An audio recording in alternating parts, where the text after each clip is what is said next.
Hello, my name's Colin. I'm a local storyteller, or as in the old Gaelic or the old Celtic language, they called a storyteller a shonachie. And I'm here to tell you a story of a wee tree that lives not far from here, the Squinty Tree. In Craigshill, or the Crag on the Hill, as it was once known, because here, many, many years ago, before the modern town of Livingston was built and before Craigshill was born, there was nothing here. Here on the slopes where Almond housing now sits. But there was a wee tree that's known as the Squinty Tree. And nobody knows a great deal about the Squinty Tree. In fact, probably nobody really cares. It's a lonely wee kind of twisted, narrow tree that sits just to the north of here. It's not a mighty oak, making its presence felt. Look at me, I'm a mighty oak. I'm muscular, I'm strong. It's not a silver birch, which is sleek and grows quickly and has speed. It's a wee, narrowed, lonely tree. And this tree has got an inner eye, and it's got a story to tell. Long, long ago, when the ancient Celtic peoples walked the land here, they came and they settled on the banks of the Almond and brought their cattle with them. The slopes of the Almond were grassy and lush in the summertime and when the sun shone. And the herd laddies would come out too and they'd look after the cattle and had to be protected from the wolf. But the bit I enjoyed most as a Squinty Tree was Halloween or All Hallows Eve. That's when the door between our world and the spiritual world is at its thinnest. Close your eyes and imagine the dark night.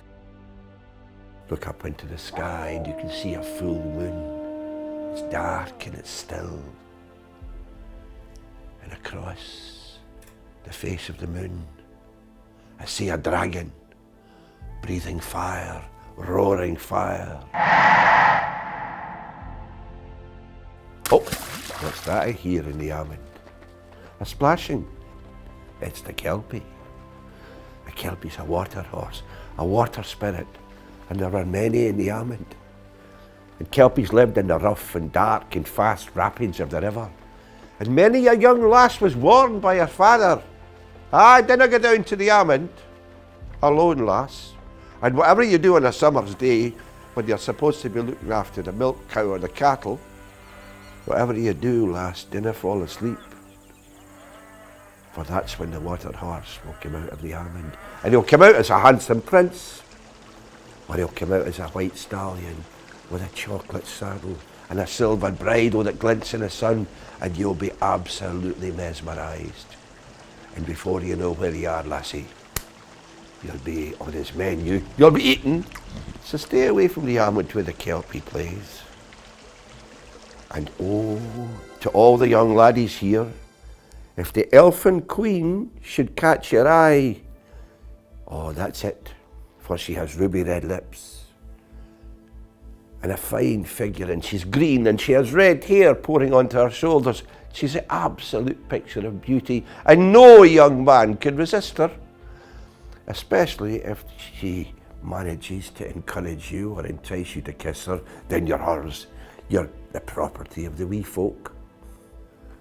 Oh, but we can't forget the giants, for the giants like to tumble and wrestle in the long grassy slopes of the Almond. And then there's the deer, the fallow deer and the spotted deer, and they run like the wind and their ears are pegged back. The deer.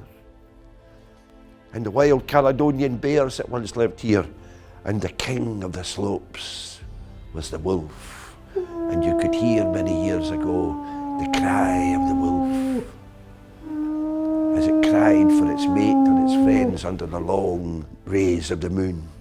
Look up again.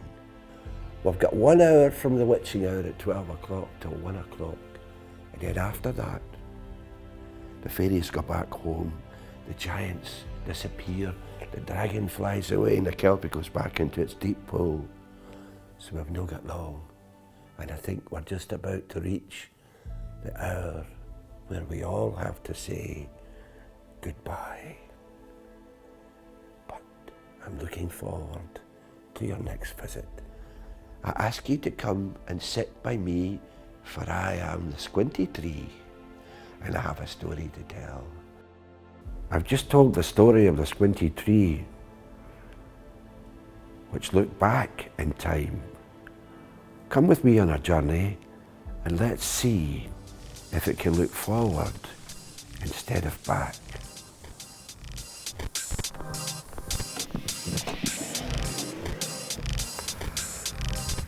Oh, time travel. Isn't time travel totally exhilarating? I absolutely recommend it. It's good for the overall health. But what are the future? We've already talked about the past. We referred to the Squinty Tree when it looked back. But what will the future look like? Will the future be Back to Future-esque? Will it look like Doctor Who in the TARDIS? Will we have spaceports instead of garages? Will we be levitating and hovering instead of walking? Who knows? None of us really know. But it's about you, the people here in your local area. It's about finding out from yourselves what you want, what you think the vision should look like. So come and talk to the good people at Almond Housing and share your vision. We started with a wee Squinty Tree and its magic eye, and it told the story of what Craigshill and the local area may have looked like in the past. But one question for you, just to leave you with this. What would the Squinty Tree's vision of the future look like? What would that be?